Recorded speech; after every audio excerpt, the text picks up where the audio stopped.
Pemberontakan APRA disebut dengan Angkatan Perang Ratu Adil. Pemberontakan ini bertujuan mempertahankan negara bagian Pasundan, dan mempertahankan kepentingan kaum kolonialis di Jawa Barat. Nama pemberontakan ini disebut dengan Angkatan Perang Ratu Adil, dengan harapan gerakan pemberontakan tersebut mendapatkan dukungan penuh rakyat. Westerling sebagai pimpinan pemberontakan memiliki alasan mengenai nama pemberontakannya dengan sebutan Angkatan Perang Ratu Adil.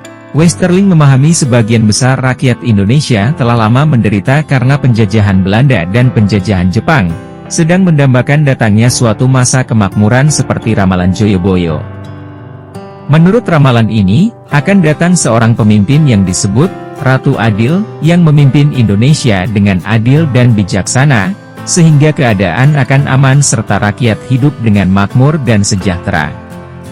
Adapun penyebab terjadinya pemberontakan, Angkatan Perang Ratu Adil, disebabkan oleh beberapa faktor. 1. Mempertahankan bentuk negara federal. 2. Mempertahankan adanya tentara tersendiri pada negara-negara RIS. 3. Mempertahankan kepentingan kolonialis di negara federal Pasundan. Alasan untuk mempertahankan bentuk negara federal, karena situasi politik saat itu sedang ada gerakan-gerakan di berbagai daerah dengan tuntutan pembubaran negara-negara federal, dan bergabung kembali dalam wadah NKRI.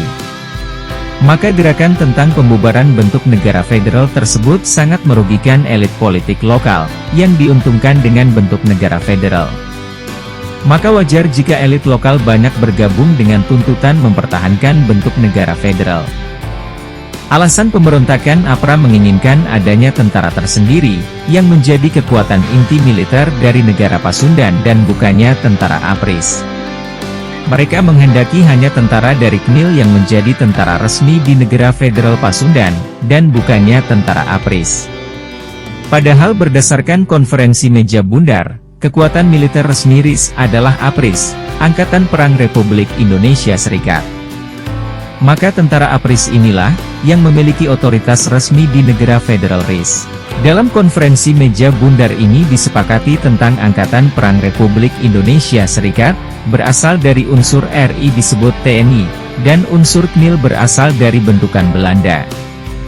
Maka semestinya, tentara KNIL dan tentara TNI melebur menjadi wujud tentara baru bernama APRIS. Fungsinya sebagai kekuatan militer resmi dari negara Republik Indonesia Serikat. Kelompok kolonialis merasa khawatir dengan bubarnya negara federal Pasundan, maka kepentingan ekonomi kelompok kolonialis terancam. Karena kelompok kolonialis banyak menanamkan investasinya di sektor perkebunan di negara federal Pasundan. Artinya dengan bubarnya negara federal Pasundan, khawatir kepentingan investasi kolonialis di negara federal Pasundan akan bubar, seiring dengan bubarnya negara federal Pasundan. Menghadapi rongrongan semakin gencarnya gerakan pembubaran negara Pasundan, maka gerakan pemberontakan APRA ini, merupakan upaya kolonialis untuk mempertahankan kepentingan ekonominya di negara Pasundan tersebut. Westerling memobilisasi tentara sebanyak 800 tentara, terdiri 300 orang tentara berasal dari kerajaan Belanda, sementara 500 orang tentara berasal dari KNIL. Pada tanggal 23 Januari 1950 Westerling melakukan penyerangan di kota Bandung pada waktu pagi buta, dengan taktik gerak cepat memasuki kota Bandung dan secara ganas membunuh setiap anggota TNI yang mereka temui. Gerombolan Westerling ini, berhasil menduduki markas Kepala Staf Divisi Siliwangi. Tindakan keji Westerling ini dengan membunuh hampir semua regu jaga yang berjumlah 15 orang, termasuk Kolonel Lembong. Penyerbuan ke markas staf divisi Siliwangi oleh gerombolan APRA sebanyak 150 orang, dan tentara TNI yang lolos dari pengepungan hanya 3 orang. Secara keseluruhan dalam pemberontakan APRA ini, 79 anggota TNI yang tewas dan banyak penduduk biasa juga yang tewas. Pemberontakan APRA ini rencananya diarahkan ke Jakarta, dan Westerling rencananya mengadakan kerjasama dengan Sultan Hamid II sebagai anggota kabinet RIS. Westerling akan menyerang gedung tempat dilaksanakan sidang kabinet RIS. Pemberontakan APRA ini berupaya untuk menyerang gedung tempat diadakannya sidang kabinet RIS. Mereka akan menculik semua menteri dan akan membunuh beberapa anggota kabinet RIS yang sangat anti negara federal. Menteri-menteri RIS yang akan menjadi target pembunuhan pemberontakan APRA adalah 1. Menteri Pertahanan Sri Sultan Hamengkubuwono IX. 2. Sekretaris Jenderal Menteri Pertahanan Ali Budiarjo. 3. Kepala Staf Perang Menteri Pertahanan TB Simatupang. Karena antisipasi dan kesiapan tentara APRIS ini, maka usaha APRA di Jakarta mengalami kegagalan.